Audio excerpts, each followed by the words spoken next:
IMF से $1.5 billion लेने के लिए पूरा पाकिस्तान यरगमाल है। हुक्मरान और अवाम आखिरी उम्मीद के तौर पर सिसक रहे हैं। दुश्मन मुल्क की करोड़ों प्राइवेट कंपनीज में से एक निजी कंपनी $60 बिलियन की इंपोर्ट कर रही है और हम कहते हैं हमारा मुकाबला इनसे है। एक ही रोज 75 साल कबल आजाद होने वाले दो ममालिक की तरक्की और तनज़्ज़ुली आखिर इतनी तेजी से क्यों? सीनियर सहाफी फैसल इदरीस बट की चौंका देने वाली वो तहरीर जिसमें मस्क हकीकत को उजागर किया गया है। फैसल इदरीस बट का शाहकार कॉलम, हम $1.5 बिलियन के लिए सिसकने पर मजबूर। भारत की एक निजी एयर कंपनी $60 बिलियन की क्या और किससे खरीदारी कर रही है? एयर इंडिया भारत की 91 साल पुरानी एयरलाइन है। ये कंपनी रतन टाटा ने 1932 में बनाई थी। तकसीम के बाद हुकूमत ने इस पर कब्जा कर लिया और ये उसे PIA की तरह चलाती रही। लेकिन फिर 28 जनवरी 2022 को टाटा ग्रुप ने $2.25 बिलियन में एयर इंडिया दोबारा खरीद ली और सिर्फ एक साल में यानी 14 फरवरी 2023 को सिविल एविएशन की तारीख का सबसे बड़ा धमाका कर दिया। एयर इंडिया ने 470 नए जहाजों का ऑर्डर दे दिया। इन तैयारों में 210 एयरबस A320 321 न्यू,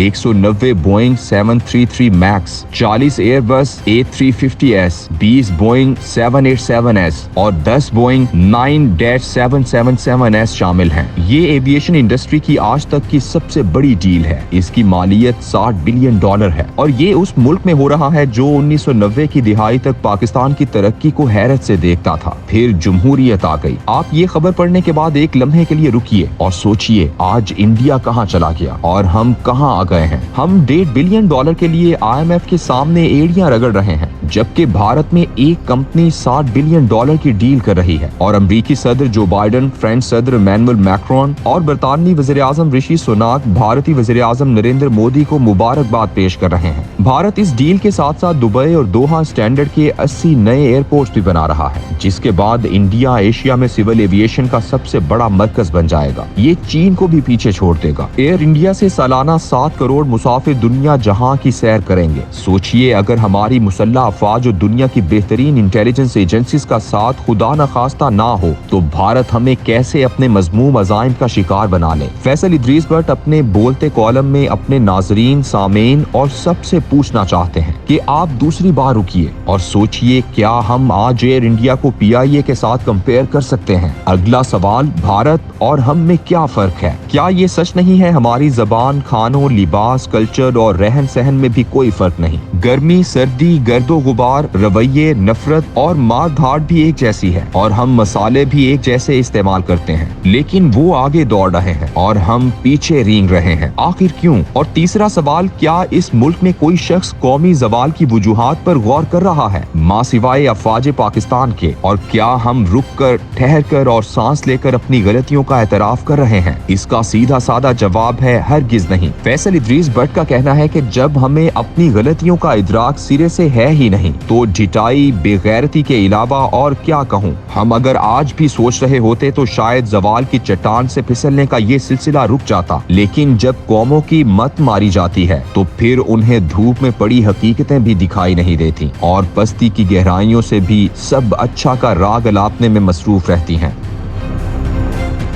अल्लाह हम सबको अक्ले सलीम अता फरमाए। आमीन सुम्मा आमीन।